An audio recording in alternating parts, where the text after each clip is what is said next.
ఇంత అర్జెంటుగా ఏ పని మీద తీసుకెళ్తున్నావురా? సర్ప్రైజుల గురించి ముందే చెప్తే థ్రిల్ ఉండదమ్మా. నీ మొహానికి నువ్విచ్చే సర్ప్రైజులు ఏముంటాయిరా, కామెడీ కాకపోతే? నువ్వు అలాగే ఆ సర్ప్రైజ్ ఏంటో అని ఆలోచిస్తూ ఉండు, బుర్ర షార్ప్ అవుద్ది. మనకు అసలే లేదు కదా. సచ్చినోడా కొట్టకు. ఇంట్లో ఎలాగో కొడుతున్నావు కదే, ఇలా పబ్లిక్ లో కూడా కొట్టాలా? పరువు పోతుందే. సరే పద. సీట్ బెల్ట్ పెట్టుకో. Okay okay.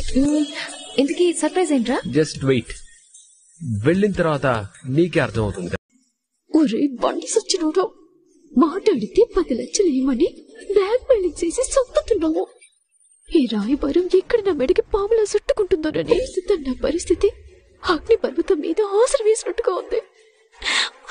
అచ్చి బాబాయ్ బాబాయ్ బాబాయ్, పార్టీలే కాదు గ్రహాలు కూడా కూటమి కట్టేసి ఒక్కటైపోతాయని మొదటిసారి అర్థమైంది నాకు.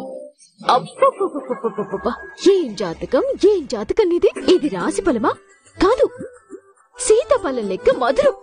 మామూలుగా అదృష్టం కోసం మనిషి పరిగెడతాడు, కానీ ఇక్కడ అదృష్టమే నీకోసం రన్నింగ్ చేసుకుంటూ వచ్చేస్తుంది. ఊహించని అద్భుతాలు జరుగుతాయంట.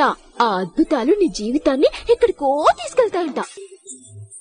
అందుకని ఈ రోజు నీ జీవితంలో ఏం జరిగినా, ఎవరు నీకు ఏం చెప్పినా, ఏటి అర్థమవుతుందా? ఎవరు నీకు ఏం చెప్పినా అంతా నీకు మంచి చేయటం కోసమే ఆ దేవుడి రైటింగ్ అనుకొని నువ్వు పాజిటివ్ గా తీసుకోవాలి, పాజిటివ్ గా ఆలోచించాలి. సరేనా అమూల్య? ఇంతకీ నువ్వు చదివింది ఏ రాసోదినా? మీనా, జలతారు మీనా రాసి. ఇది కన్య రాసోదినా? కొన్న రోజే సిప్పు కరిచేసినట్టుగా స్టార్టింగ్ లోని మన ప్లాన్ బేడ్స్ కొట్టేసిందేటి. అమూల్య, రాసి మారచ్చు, కానీ నీకు పట్టుబోయే అదృష్టం మటుకు మారదని, నీ జీవితంలోకి రాబోయే అదృష్టం పీటేసుకొని కదలకుండా కూసుంటుందని నా మనసు గట్టిగా చెప్తుంది. మరి నాకు కాలేజ్ టైం అయింది వదినా, నేను వెళ్ళాలి. అమూల్య ఒక నిమిషం కూర్చో.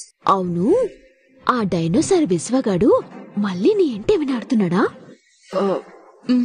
లేదు. అది నీకు విశ్వ ప్రపోజ్ చేశాడు కదా, ఆన్ని నువ్వు పెళ్లి చేసుకుంటే మన 2 కుటుంబాలు కలుస్తాయని నేను కూడా నీకు చెప్పాను కదా. మరి ఆ విషయం గురించి నువ్వేం ఆలోచించావు? వాడొక రౌడీ వెదవోదినా.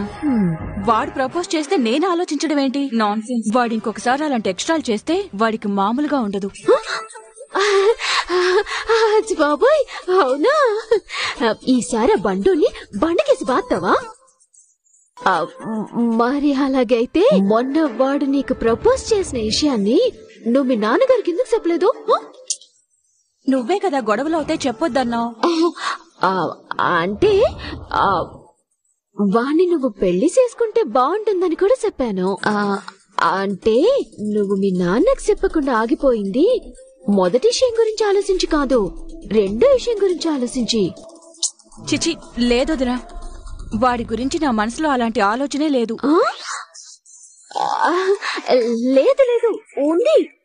నీ మనసులో ఏ మూలలో ఆలోచన, ఇష్టం మొదలయ్యాయి, కానీ అది నీకు అర్థం కావట్లేదు. తెలుసుకో, నీ మనసులో ఏముందో, నీ మనసు ఏం చెప్తుందో తెలుసుకో. మరి బాయ్ వదినా, నాకు టైం అవుతుంది. కొంతవరకు దారిలోకి వచ్చిన ఇంకా మెల్లగా ప్రేమ బట్టలు ఎక్కించేయాలి. ఎక్కడికి తీసుకొచ్చావురా? నీతో జర్నీ ఇంత టార్చర్ గా ఉంటుందని ఫస్ట్ టైం అర్థమైంది. కారులో వస్తున్నంతసేపు ఎక్కడికి ఎక్కడికి ఎక్కడికి అని అడిగి చంపేసావు తల్లి. చెప్తే అడగను కదా. వచ్చాక తెలుస్తుంది కదా మేడం. పద వెళ్దాం రా.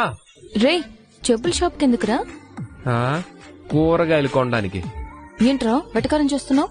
మరి లేకపోతే ఏంటి, చెప్పుల షాప్ కి చెప్పులు కొనడానికి వస్తారని తెలీదా? చెప్పండి సార్. ఇంకా తనకి మంచి రన్నింగ్ షూ చూపించండి, కంఫర్ట్ అండ్ క్వాలిటీ అదిరిపో. అలాగే సార్. సురేష్, మేడం గారికి కావాల్సినవి చూపించు. అలాగే సార్. రే, నాకు రన్నింగ్ షూస్ ఎందుకురా? నైట్ కాళ్ళకేసుకుని నిద్రపోవడానికి. చేసావంటే చంపేస్తాను. చెప్పు ఎందుకు? పోలీస్ ఆఫీసర్ అవ్వాలనుకుంటున్నావు కదా, ఫిజికల్ టెస్టుల్లో పాస్ అవ్వడం కోసం రోజు రన్నింగ్ చెయ్యాలి కదా. అలా రన్నింగ్ చెయ్యాలంటే మంచి రన్నింగ్ షూ కావాలి కదా. క్లారిటీ వచ్చేసిందా? ఇదే నేను చెప్పిన సర్ప్రైజ్. షూ వద్దు, ఏమొద్దు, వెళ్దాం పద.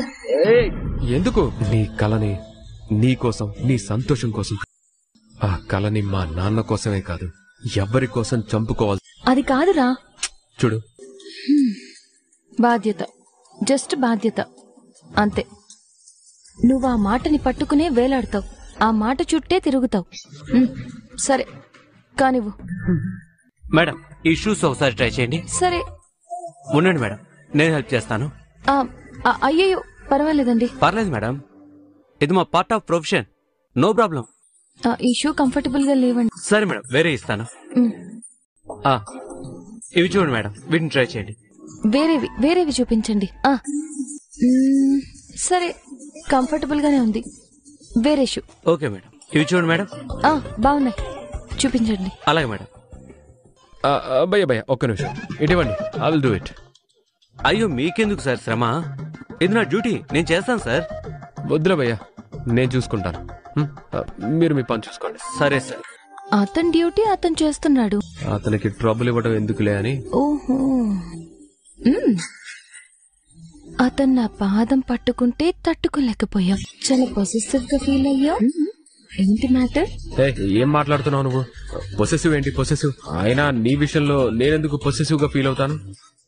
సరే అలా అయితే నువ్వు లేరా, అతని పని అతను చేస్తాడు. ఏం అక్కర్లేదు, ఇది కూడా నా బాధ్యతే. ఓకేనా? కంఫర్టబుల్ గా ఉందా షూ? నువ్వు నా పాదం పట్టుకుని అంత ప్రేమగా, ఐ మీన్ అదే అంత బాధ్యతగా షూ వేసిన తర్వాత కంఫర్ట్ గా లేకుండా ఎలా ఉంటుంది సార్? కొంచెం ఎక్కువైంది, తగ్గించు. భయ్యా ఈ షూ బిల్ చేయించు. Okay sir. ధీరజ్, ఈ బ్యాగ్ ఏంట్రా?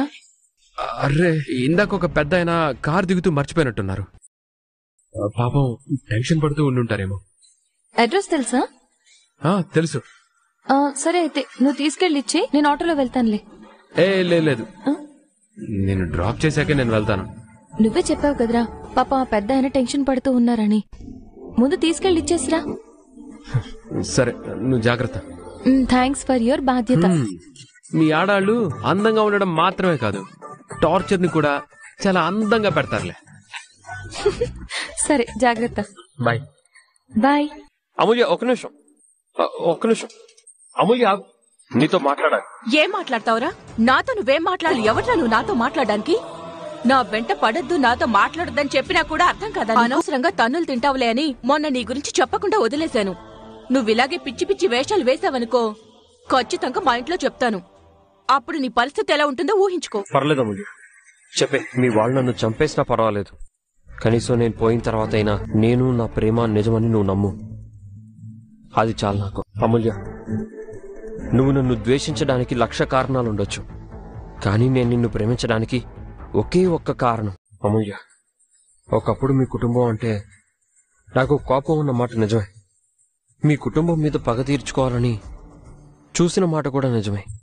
అవన్నీ ఎంత నిజమే, నేను నిన్ను మనస్ఫూర్తిగా ప్రేమిస్తున్నాననే మాట కూడా అంతే నిజం అమూల్య. అలాగే ప్రస్తుతం నా మనసులో నీ మీద ప్రేమ తప్ప మీ కుటుంబం మీద పగ గాని ప్రతీకారం గాని తీర్చుకోవాలన్న ఆలోచన అస్సలు లేదు.